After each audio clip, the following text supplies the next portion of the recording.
Students, आज हम लोग क्लास 7th का सप्लीमेंट्री का पहला पाठ पढ़ने जा रहे हैं, जिसका नाम है द टीनी टीचर। वाकई में यह टीनी टीचर है कौन? एक छोटी सी चींटी जो कि हमें बहुत कुछ सिखाती है। तो यहाँ एक छोटी चींटी को ही द टीनी टीचर के रूप में वर्णन किया गया है। तो यहाँ हम पढ़ेंगे चींटी किस प्रकार से हमें कुछ ज्ञान देती है और उसके प्रकार कितने हैं, उसका जो है किस तरह से चींटी का फॉर्मेशन होता है, किस तरह से उनका बर्थ होता है, उनके काइंड्स कितने होते हैं, ये सारी चीज़ें हम जो है यहाँ पढ़ेंगे।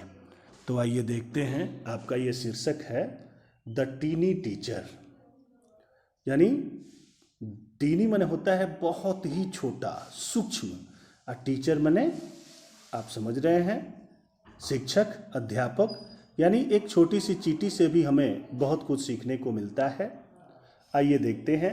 दाउ so very small, the ant is unbelievably intelligent and hard working.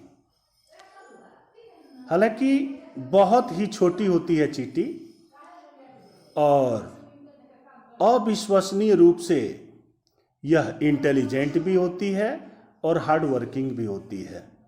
यानी चींटी छोटी होती है, लेकिन छोटी होने के साथ साथ वह इंटेलिजेंट भी होती है और हार्ड वर्किंग यानी परिश्रमी भी होती है।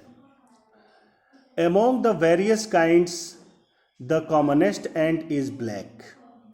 जैसा कि हम आपको बता दें कि चींटियों के वेरियस काइंड्स होते हैं, बहुत सारे प्रकार होते हैं, लेकिन उन प्रकारों में जो सबसे सामान्य प्रकार की जो चींटी होती है वह ब्लैक होती है और रेड या लाल होती है। Ants live in comfortable homes. ये चींटियां जो होती हैं आरामदायक घरों में रहती हैं, जिनको हम एंट हिल्स के नाम से जानते हैं। इनको हम एंट हिल्स के नाम से जानते हैं। जैसा कि आपने देखा होगा, चींटियों का मांद, यानी वो मांद जो होता है वह भुरभुरे मिट्टी का होता है। तो चींटियों के इस घर को हम एंट हिल के नाम से जानते हैं। आइए, लेसन की शुरुआत हो रही है। Name the smallest insect you have seen. आपने जो भी देखा है, कहने का मतलब यह है name the smallest insect you have seen, यानी आपने सबसे छोटा जो कीड़ा देखा है उसका नाम बताइए। एंड द वाइजेस्ट, और वह वाइजेस्ट भी होता है, यानी आपको नाम बताना है सबसे छोटे कीड़े का।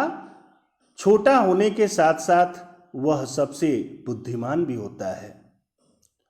इज ईट द फ्लाई, क्या यह मक्खी है?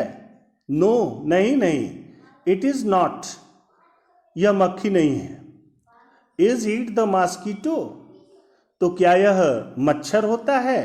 नो, नहीं, नॉट द मॉस्किटो, मच्छर भी नहीं होता है।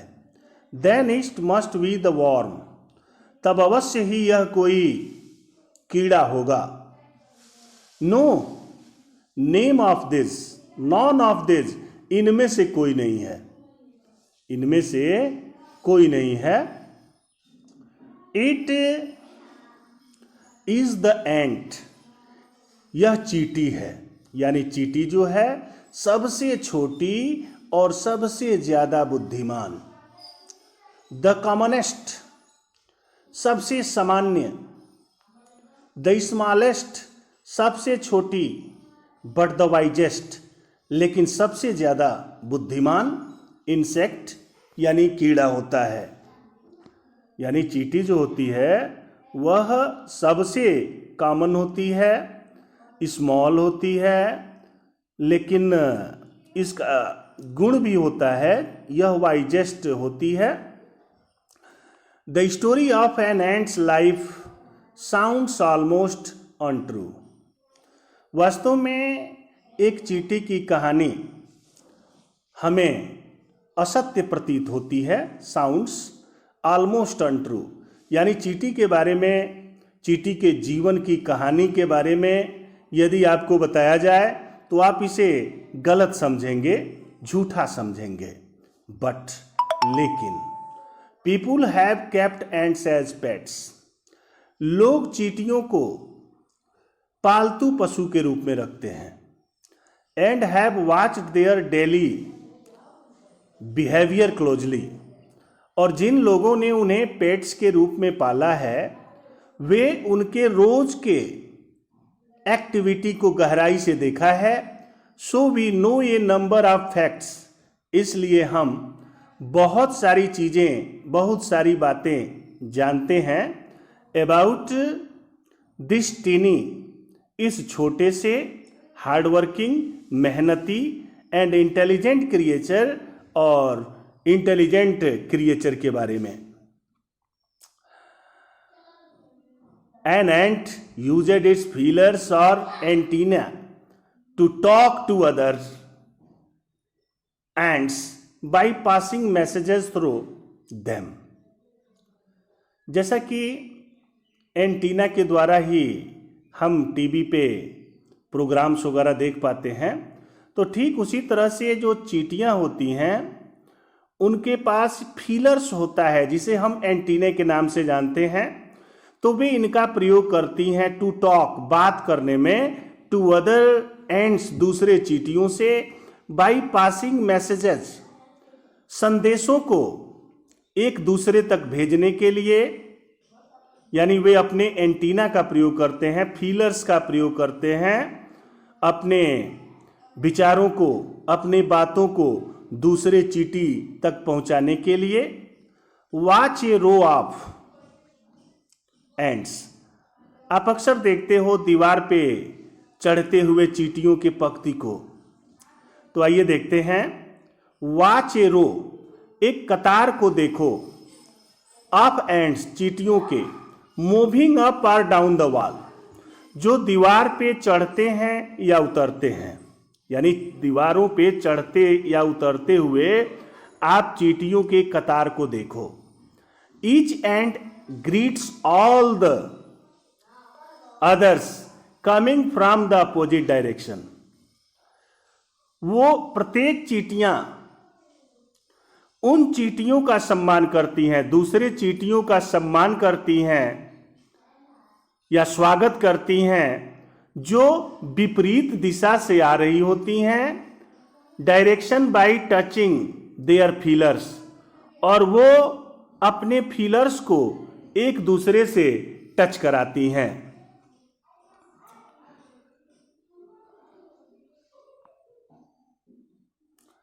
There are many kinds of ants. चींटियों के बहुत सारे प्रकार होते हैं। The commonest among them are the black. और उनमें जो सबसे कॉमनेस्ट होता है वह लाल होता है या काला होता है। We have seen them since we were children. लेखक कह रहा है कि चींटियों से हम लोगों का परिचय हमारे जन्म से ही हो जाता है। कहने का मतलब यह है कि जब हम लोग छोटे होते हैं, बचपन से ही हमें इन चींटियों से परिचय हो जाता है। But have not paid enough attention. लेकिन हम उन पर ज्यादा ध्यान नहीं दे पाते हैं। लेकिन हम उन चींटियों पर ज्यादा ध्यान नहीं दे पाते हैं। लेकिन सच पूछा जाए तो चींटियों से हमारा परिचय हमारे बचपन से ही हो जाता है। Where do they live. अब प्रश्न ये उठता है कि आखिर में ये चींटियां रहती कहाँ हैं। इन देयर कंफर्टेबल होम्स, अपने आरामदायक घरों में। कंफर्टेबल मीन्स आरामदायक। कार्ड नेस्ट, जिसे हम नेस्ट कहते हैं, और एंट हिल्स या एंट हिल के नाम से जानते हैं। Each has hundreds of little rooms and passages. इनके जो एंट हिल होते हैं उसमें सैकड़ों छोटे छोटे कमरे होते हैं और गलियां भी होती हैं। In some of these rooms the queen ant lays eggs. अब इन कमरों में से कुछ कमरों में जो रानी चींटी होती है वह अंडे देती है। रानी चींटी क्या करती है? अंडे देती है, lay eggs. Others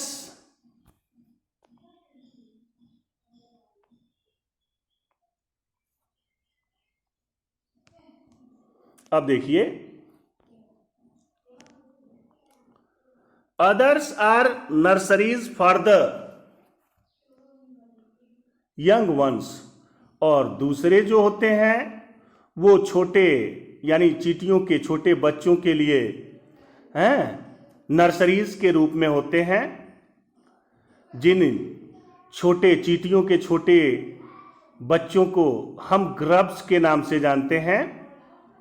young ones, तो यंग वंस को क्या कहा जाता है? Grubs. Workers have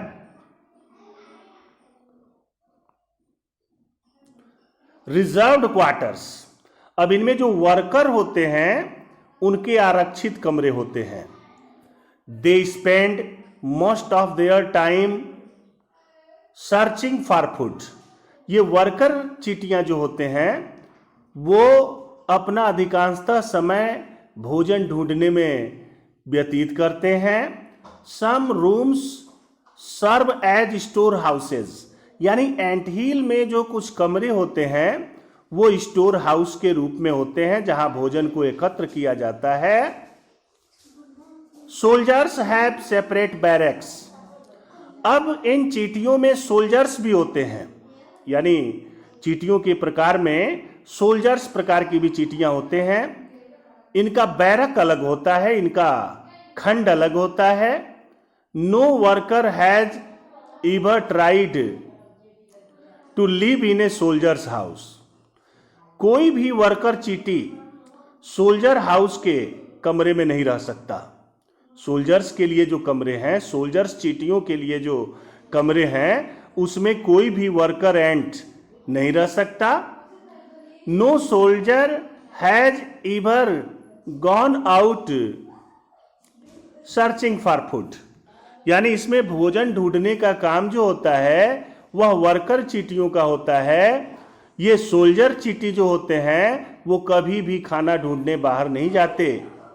no worker और सोल्जर और cleaner has ever harmed a girl, अब देखिए, कोई भी वर्कर चींटी या सोल्जर चींटी या क्लीनर चींटी ये जो है कभी भी एक ग्रब को यानी यंग वंस ऑफ द एंट इनको नुकसान नहीं पहुंचा सकते। सो यू सी, इसलिए आप देख सकते हैं, इस प्रकार से आप देख सकते हैं, an ant's life is very peaceful, एक चींटी का जीवन जो होता है बहुत ही पीसफुल होता है। Each does its share of work, और प्रत्येक चींटी अपने हिस्से का कार्य करती है। इंटेलिजेंटली, काफी ही बुद्धिमानी से, एंड ब्रेवली और बहादुरी से, and never fights with other members of the group, और वे अपने ग्रुप के दूसरे मेंबर से कभी लड़ती नहीं है, कभी झगड़ती नहीं है। तो आज हम लोग यहीं तक पढ़ेंगे, उसका दूसरा पार्ट जो है दूसरे दिन देखा जाएगा।